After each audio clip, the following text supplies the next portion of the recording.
Olá, você acompanha agora a Semana nas Redes, programa semanal para as redes sociais veiculado nas tardes de segunda-feira.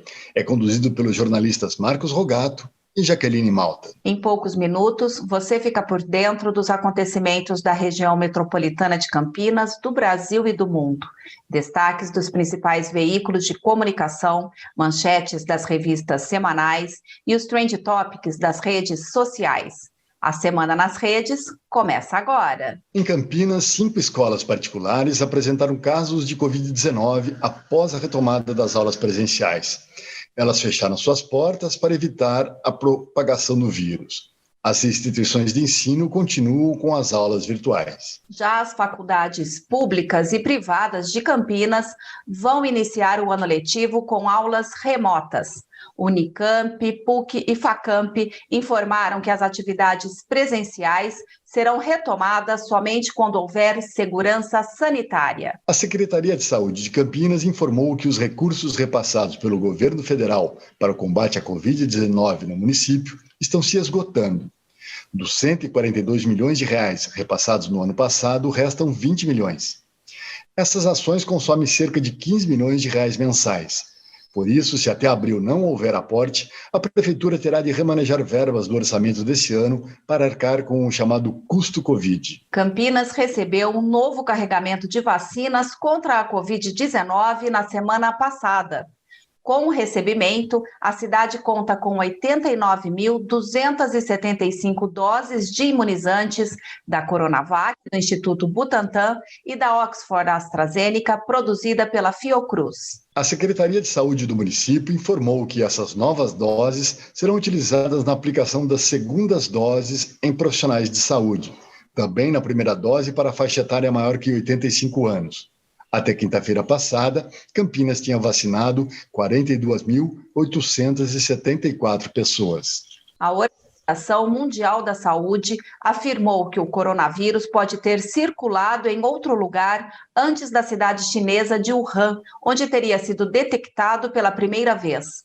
A entidade também disse que a hipótese de que o vírus tenha sido vazado em um acidente de laboratório é extremamente improvável. A Agência Nacional de Vigilância Sanitária decidiu que as vacinas compradas por meio do COVAX Facility estão dispensadas da exigência de registro e de autorização temporária de uso emergencial.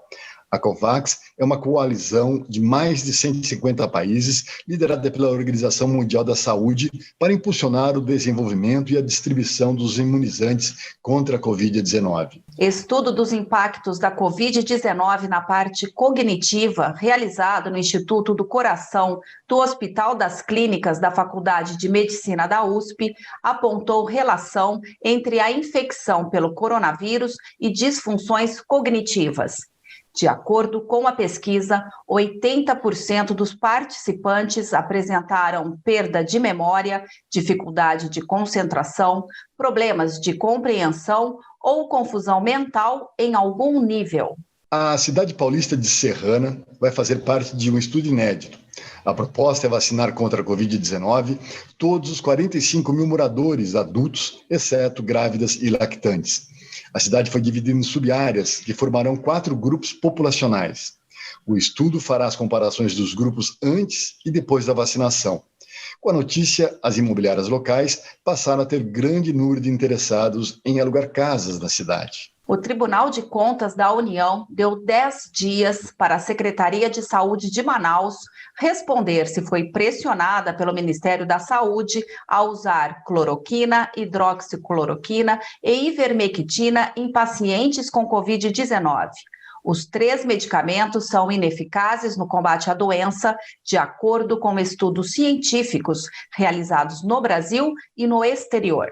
O Superior Tribunal Federal liberou o acesso do ex-presidente Lula a conversas vazadas na Lava Jato.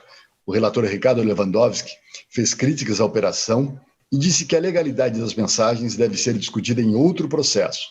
A defesa de Lula quer usar o material apreendido para tentar anular processos aos quais o ex-presidente responde na justiça. O presidente Jair Bolsonaro disse que pedirá acesso às mensagens vazadas por hackers. Bolsonaro disse ter sido informado que seu nome aparece nas conversas. Por isso, também tem direito a conhecer o que foi tratado entre o juiz Sérgio Moro e procuradores da Lava Jato. O presidente disse que quer pegar o cara que vendia informações do Conselho de Controle de Atividades Financeiras, o COAF.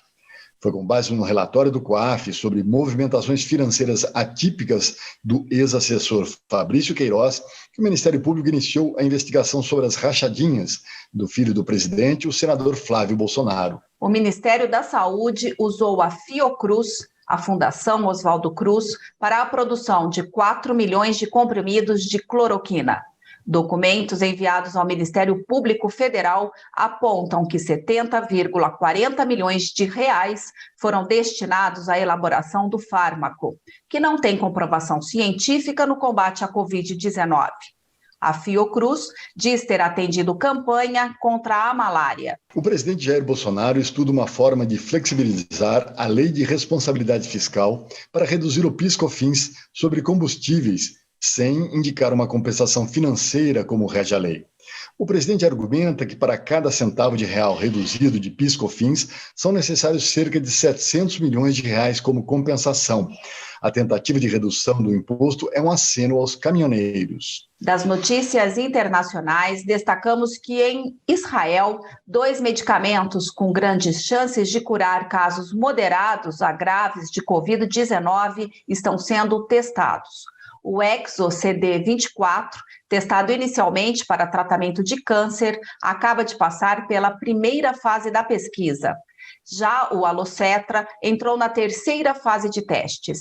Os 2 remédios seriam capazes de conter a resposta inflamatória do sistema imunológico. Pela segunda vez, o ex-presidente dos Estados Unidos, Donald Trump, foi absolvido do Senado no processo de impeachment.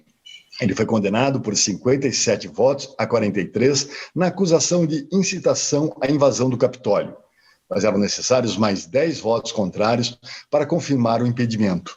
7 republicanos, partido de Trump, votaram contra ele. O destaque na área da sustentabilidade e responsabilidade social dessa semana é a pesquisa do Ibope Inteligência. Ela revela que 7 em cada 10 brasileiros rejeitam o crescimento com dano ambiental. Também mostra que a população está preocupada com o aquecimento global e os impactos no meio ambiente do país, em especial as queimadas nos biomas. A pesquisa aponta que cabe principalmente aos governos o papel de conter esses problemas. A boa notícia da semana é que a COVAX Facility, aliança da Organização Mundial da Saúde para ajudar os países em desenvolvimento a ter acesso a vacinas contra a Covid-19, anunciou a previsão de distribuição dos imunizantes. O Brasil deverá receber 10,6 milhões de doses até o final do ano.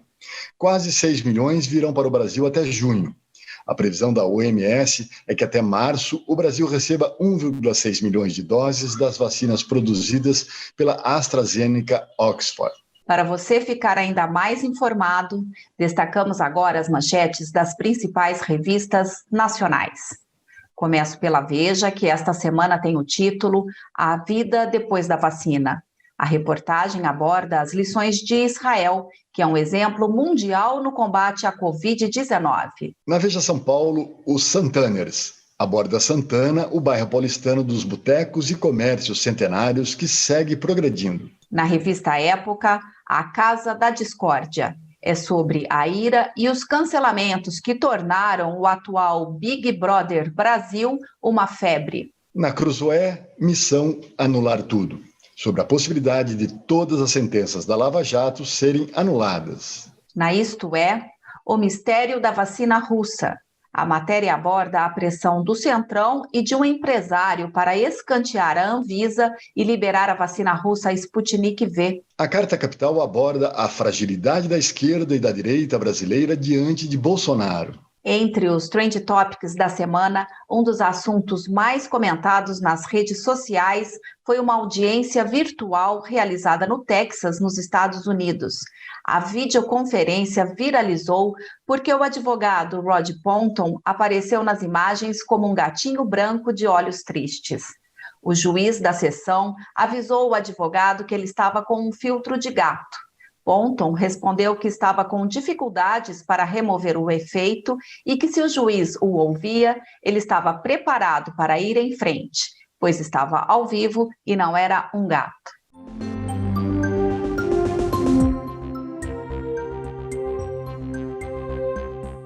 Agora você acompanha nossos comentários sobre assuntos que tiveram repercussão durante a semana. A segunda absolvição de Donald Trump em julgamento de impeachment no Senado americano não causou surpresa. O ex-presidente se livrou da acusação de ter incitado a violenta invasão no Capitólio no dia 6 de janeiro, que culminou em 5 mortes. Com o fim do julgamento, o único presidente americano a sofrer 2 processos de impedimento entra para a história com outros ineditismos. Nunca tantos senadores votaram contra seu correligionário em um processo de impeachment. Também foi a primeira vez, desde 1868, que a maior parte do Senado votou pela condenação de um líder americano. A vitória recente de Donald Trump mostra como ele ainda exerce forte poder e influência no Partido Republicano. Em nota, após o julgamento, o ex-presidente afirmou que o seu movimento histórico, patriótico e bonito para tornar a América grande de novo apenas começou. Então, agora, resta saber como Trump irá agir para permanecer no comando da direita populista americana até 2024, caso queira concorrer mais uma vez à Casa Branca. No sábado, o Brasil passou dos 5 milhões de imunizados com a primeira dose da vacina da Covid-19. O número representa 2,4% da população. Nesse ritmo, havendo vacinas suficientes, o país só conseguiria imunizar todos os brasileiros em 3 anos e 1 mês, ou seja, em março de 2024. A previsão é do Monitora Covid-19, portal mantido pela Fiocruz. De acordo com a consultoria LCA, se 70% dos brasileiros fossem vacinados até agosto, a economia cresceria 5,5% nesse ano. Mas a lentidão e a desorganização do Programa Nacional de Vacinação vão retirar ao menos 2 pontos percentuais do PIB nesse ano. Para alguns economistas, há o risco de o país ser rebaixado na classificação de risco por causa do atraso na imunização. As prefeituras reclamam que os recursos federais para o combate à Covid-19 estão se esgotando. O governador de São Paulo adiou o início da imunização da faixa entre 80 e 84 anos para 1º de março. O motivo do atraso é a falta de vacinas.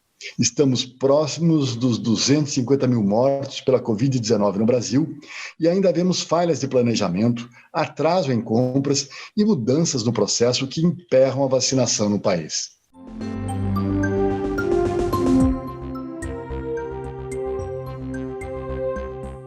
Agora, antes do final, temos o quadro Calça Curta. E quem foi pego de calça curta nessa semana foi a imprensa brasileira. É que o presidente da Câmara, Arthur Lira, decidiu mudar o local destinado à imprensa na casa para instalar ali o seu novo gabinete. Com a medida, os jornalistas que hoje contam com boa estrutura e acesso direto ao plenário terão um espaço menor e mais distante da área onde são realizadas as sessões. Além de reduzir o acesso da imprensa a deputados, o novo espaço não tem janelas, nem permite o distanciamento social. Esse foi o resumo dos principais fatos jornalísticos da semana. As fontes da Semana nas Redes de hoje foram Correio Popular, a Cidade de Campinas, G1 Campinas, Folha de São Paulo, Estadão, UOL, Twitter, Euronews e as revistas Veja, Época, Isto É, Cruzoé e Carta Capital. A Semana nas Redes é gravada em home office, sem equipamentos profissionais, mas com rigor na checagem dos fatos. Isso para oferecer a você um resumo jornalístico fiel de alguns dos mais conceituados veículos de comunicação. Você pode enviar perguntas, sugestões ou comentários para o e-mail contato@asemananasredes.com.br. Ficamos por aqui. Obrigada pela companhia, excelente semana e até a próxima edição de A Semana nas Redes.